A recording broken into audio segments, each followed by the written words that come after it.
ఒక నమస్కారం అందరికీ. నేను నాది బిజ్వార్ గ్రామం, ఉట్కూరు మండలం. నా పేరు వచ్చి దొరల్ అశోక్, మా నాన్న పేరు వచ్చి దొరల్ వెంకటప్ప. అయితే నేను 2 నెలల క్రితం ఉట్కూరు పోలీస్ స్టేషన్కి వెళ్ళిన. అక్కడ ఏమైందంటే, అక్కడ వెళ్ళిన తర్వాత వర్షం వస్తుండే, పైన ఏదో చెత్త రేకులు ఉన్నాయంటే సార్ వాళ్ళ పైన హెల్ప్ చేస్తుంటే, సార్ నేను హెల్ప్ కావాలంటే సరే సార్ వాళ్ళకి అడిగి నేను వెళ్ళిన పైకి. అయితే అక్కడ సైడ్ ఏమైందంటే మెట్లు లేవు పోలీస్ స్టేషన్కి.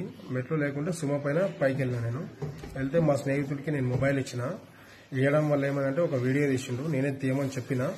ఆ తీయడం నా తప్పు, తీయమని చెప్పి దానికి నేను ఏం చేసిన అంటే ఒక పాట క్రియేట్ చేసి వాట్సాప్లో స్టేటస్ పెట్టినా. నేను స్టేటస్ పెడితే ఏమైందంటే మిగతా వ్యక్తులు చూసి దాన్ని డౌన్లోడ్ చేసుకుని వేరే గ్రూప్లలో మన సోషల్ మీడియాలో మొత్తం వైరల్ అయిపోయింది వీడియో నిన్న నైట్ నుంచి.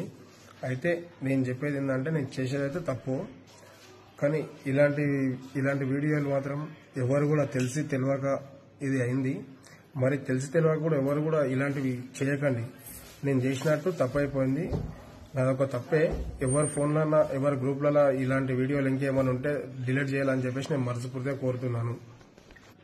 మరొక్కసారి నేను పోలీస్ డిపార్ట్మెంట్ని నాదొక తప్పు అని చెప్పేసి నేను కోరుతున్నాను. ఇలా ఏమైనా చేసినట్టుంటే నన్ను క్షమించండి. ఇలాంటి పని